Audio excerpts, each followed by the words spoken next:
আপনি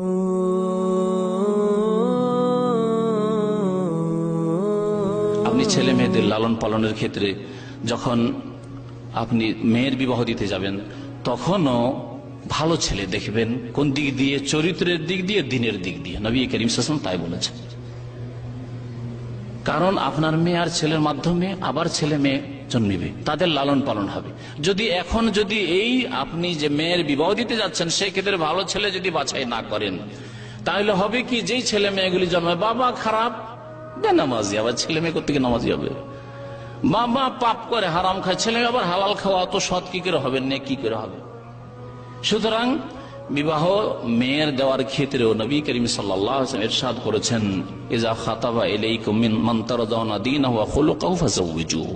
তোমাদের কাছে কেউ যদি প্রস্তাব নিয়ে আসে, পয়গাম নিয়ে আসে, এমন ব্যক্তি যে ব্যক্তির দিন তোমার পছন্দ, দিনদার, নামাজি, ধার্মিক, ভালো ছেলে, অখলক এবং চরিত্রবান, নম্র, শান্ত, ভালো চরিত্রের, তার কোন রকমের খারাপ রিপোর্ট পাওয়া যায় না চরিত্রের দিক দিয়ে, এইরকম ছেলে যদি বলেন নবী সাল্লাল্লাহু আলাইহি ওয়াসাল্লাম যে দেখো ঘাস দেখে বকরি ছাগল বাঁধতে হবে।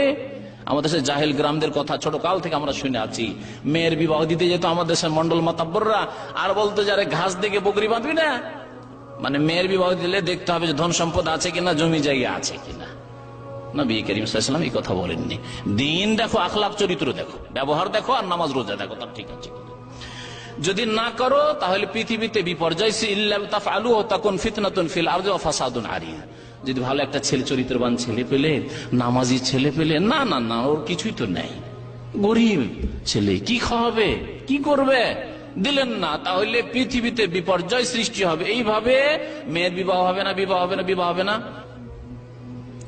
ভালো ছেলে পাবো, ভালো ছেলে পাবো, পেলেন না। শেষ যখন 25-30 মেয়ের বয়স হয়ে গেল, তখন রিটায়ার্ড হয়ে গেল, আর কেউ আসে না, কেউ আসে না। এখন পেরেশান যে কোনো একটা ছেলে পেলে ধরিয়ে দেবো।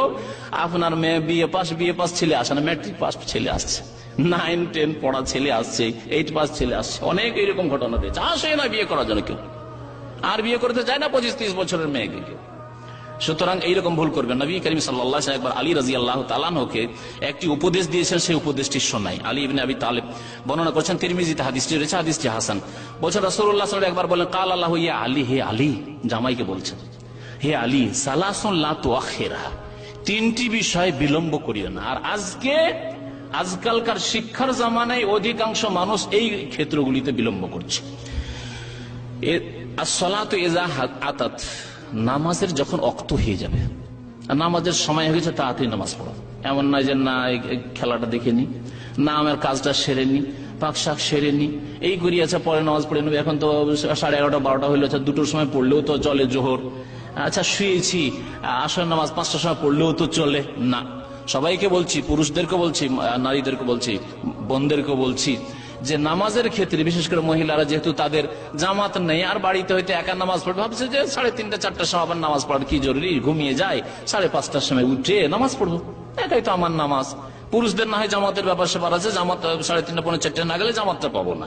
কিন্তু মহিলারা এরকম অনেক সময় ভাবে, তার খবরদার না। নবী সাল্লাল্লাহু আলাইহি ওয়াসাল্লাম নারী পুরুষ সবাইকে সম্বোধন করে বলেছেন, তিনটি বিষয়ে বিলম্ব করিও না। তার একটি হচ্ছে নামাজের আউয়াল ওয়াক্তে নামাজ পড়বে, নামাজে বিলম্ব করিও না।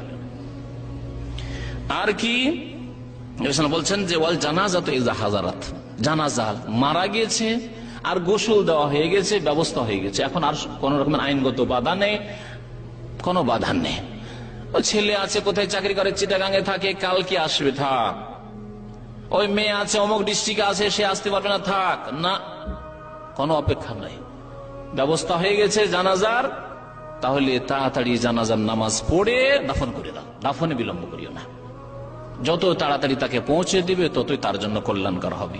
আর 3 নম্বর আজকের বিষয়ের সাথে সম্পর্ক, ওয়াল আইয়ামু ইযা ওয়াজাদতা লাহা কুফুয়ান, অবিবাহিত ব্যক্তি, অবিবাহিত ছেলে হোক অথবা অবিবাহিত মেয়ে হোক, যদি তার সমতুল্য ওই রকম তার উপযোগী ছেলে পেয়ে যাও বা মেয়ে পেয়ে যাও, বিশেষ করে ছেলেদের ক্ষেত্রে বলা হয়েছে এখানে, মানে ছেলে যদি ওইরকম উপযোগী পেয়ে যাও, মেয়ে আছে আর মেয়ে মাশাআল্লাহ, এই কথা ভাবিয়েন না যে না ওকে অনার্স করাবো, ওকে ডিগ্রি পাস করাবো অথবা MA মাস্টার করাবো, তারপরে বিয়ে দেবো, এখন মেডিকেলে পড়াচ্ছি, এখন এই পড়াচ্ছি না, ওইসব করিয়েন না। কারণ এইসব করতে গিয়ে ভালো স্বামী অধিকাংশ মেয়েরাই পায় না, বাস্তব সত্য।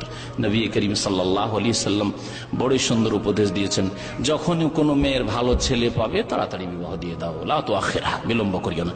সুতরাং ছেলে মেয়েদের লালন পালনের ক্ষেত্রে এটিও আপনার দায়িত্ব রয়েছে যে মেয়েদের বিবাহের ক্ষেত্রে বিলম্ব করবেন না। ভাবেন না যে না না না না না এখন 22 বছর বয়সে দিব আমি বিয়ে, না 17-18 হয়েছে দিয়ে দেন।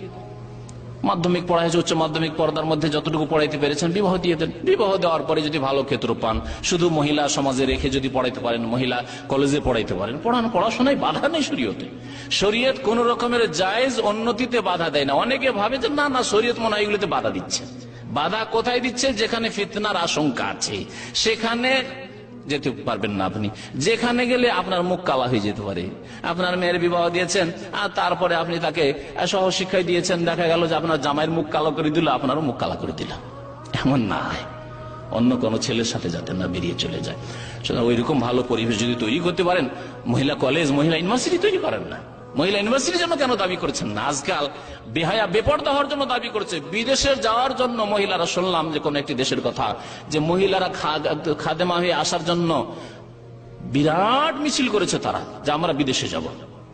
হ্যাঁ, ঢাকা ইউনিভার্সিটির মেয়েরা, যুবতীরা, তারা মিছিল করলো যে আমাদেরকে কেন রাত্রে যেতে দেওয়া হবে না, রাত্রে আমাদেরকে বের হইতে দিতে হবে। কেন এই মিছিল করছেন না যে আমাদের জন্য পৃথক ইউনিভার্সিটি লাগবে, ঢাকায় আর একটা ইউনিভার্সিটি, শুধু মহিলা ইউনিভার্সিটি লাগবে? কেন করছেন না এগুলো? কেন আল্লাহ এইরকম ভালো বুদ্ধি দিচ্ছে না? কেন সৎ কাজ করার তৌফিক দিচ্ছে না? কারণ অন্তর চাই না আপনাদের, অন্তর চাইতে হবে সৎ কাজ করার জন্য। আল্লাহ পাক যেন আমাদেরকে নেক আমলের তৌফিক দান করেন। আল্লাহ পাক আমাদেরকে ভালো কাজ করার তৌফিক দান করেন। আল্লাহ পাক আমাদেরকে ছেলে মেয়েদের ভালো লালন পালন করার তৌফিক দান করেন। ছেলে মেয়েদেরকে আরো বেশ কিছু কথা ছিল, আদব কায়দাগুলি শিখাতে হবে। যেমন খাওয়া দাওয়ার আদব কায়দা রয়েছে, নামাজ তো রয়েছে, 7 বছর থেকে নামাজ শিখাতে হবে, 10 বছরের চাপ দিয়ে নামাজ পড়াইতে হবে। নামাজ শুধু পড়াইলে হবে না, তাহলে তার আগে নামাজের দোয়া শুরু থেকে শেষ পর্যন্ত শিখাতে হবে।